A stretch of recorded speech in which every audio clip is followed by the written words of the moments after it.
unconstitutional. It just isn't applicable to us. But what they said was, the 16th Amendment, as correctly interpreted, is limited to indirect taxes, and for that reason is constitutional. The conclusion reached in the Pollock case recognized the fact that taxation on income was, in its nature, an excise. We've got a great case in here. The staunch patriots are familiar with it. For those of you who are new, it's called the Lloyd Long case, and he won a big tax evasion case using the same argument that this was an excise tax. And this is how Black's Law Dictionary, and this comes from Flint versus Stone Tracy, Supreme Court decision defining what an excise is. It says, excises are taxes laid upon the manufacture, sale, or consumption of commodities within the country, upon licenses to pursue certain occupations, and upon corporate privileges. The requirement to pay such excise taxes involves the exercise of a privilege. So right there it tells you it involves the exercise of a privilege. So can the federal government impose a tax on the exercise of a right? No, they cannot. Can they impose a direct, unapportioned tax? Did the 16th Amendment give them that power? No, it did not. They have just duped us and lied to us and defrauded us, and it's not always their fault. These agents go in there, they don't know anything about the law, and they're told how unpatriotic we all are and how we're trying to beat the government out of money. And I've met so many ex-IRS agents, when they really get in there, they really realize the depth of corruption of the Internal Revenue Service. They don't care about patriotism. They don't care about supporting America. And again, this is Peck versus Lowe. All of these are U.S. Supreme Court cases that have never been overturned. It says the 16th Amendment does not extend the power of taxation to new or accepted subjects. Neither can the tax be sustained on the person measured by income. Such a tax would be a capitation rather than an excise. Remember, capitation tax is a direct tax that always has to be apportioned. And then in Eisner-McComber, they stated, the 16th Amendment must be construed in connection with the taxing clauses of the original Constitution, meaning they didn't change the apportionment clauses. In fact, this Eisner-McComber decision brought something else to our attention. You know, we've been misled by the IRS into thinking that everything that comes in is income. Anything is income. And the Eisner-McComber decision, which goes into great length here in the book, said, no, income has got to have the same meaning that it had at the time that they enacted the 16th Amendment, and income has always and still means gains and profits severed from capital and then reinvested. So say, for example, you labor and you earn $10,000 and you put the $10,000 in the bank, that's your earned income. Now, if that $10,000 on its own earned maybe $1,000 a year in interest, not in today's market, but say it earned $1,000, that would be gains and profits. That part would be income, but the other part would not. Our labor is an equivalent exchange of our labor for whatever they pay us. So because it's an equivalent exchange, there is no gain and there is no profit and there is no income.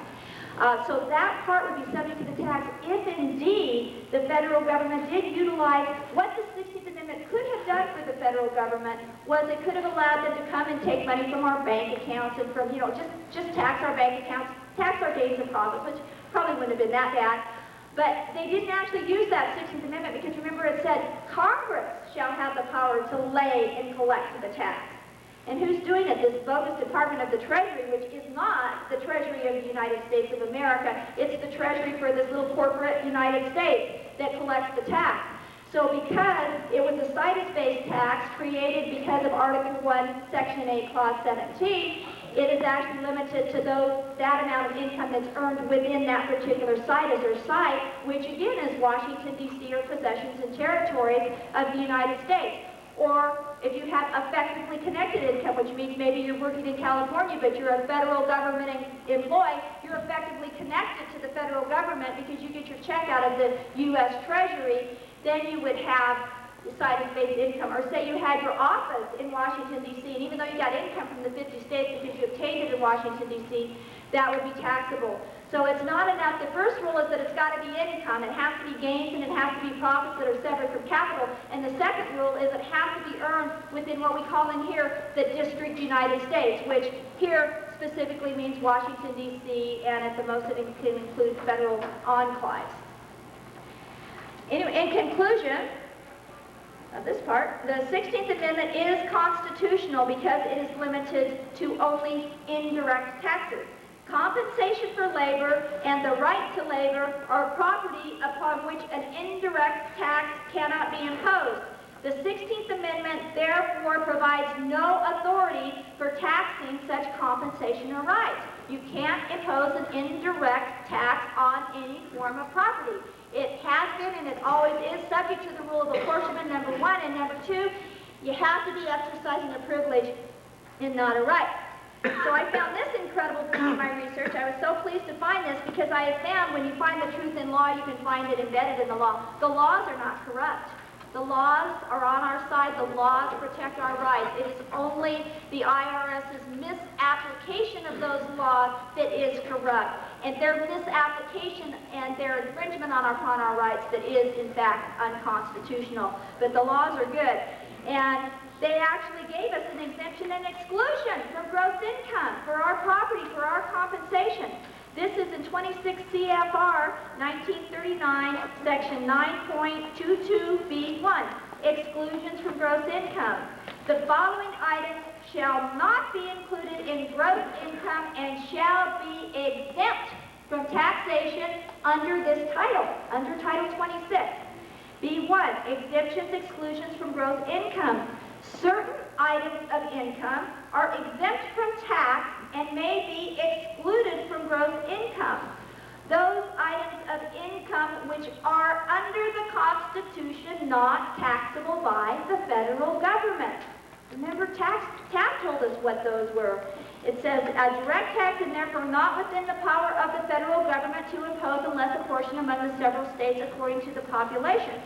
So in conclusion, compensation for labor and the exercise of the right to labor are property, and as such are items of income under the Constitution, Article 1, Section 2, Clause 3, Article 1, Section 9, Clause 4, are excluded from gross income and exempt from taxation under Title 26 under the authority of Title 26 CFR 39, Section 9.22B1.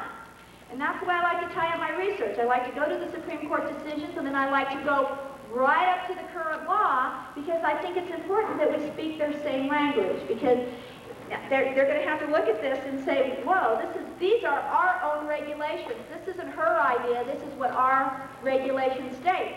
So you can actually fill out a tax return, and when it asks you everything that you took in during the year, you can write it all on that line, and then you can turn around and subtract out any portion of that which is your compensation for labor.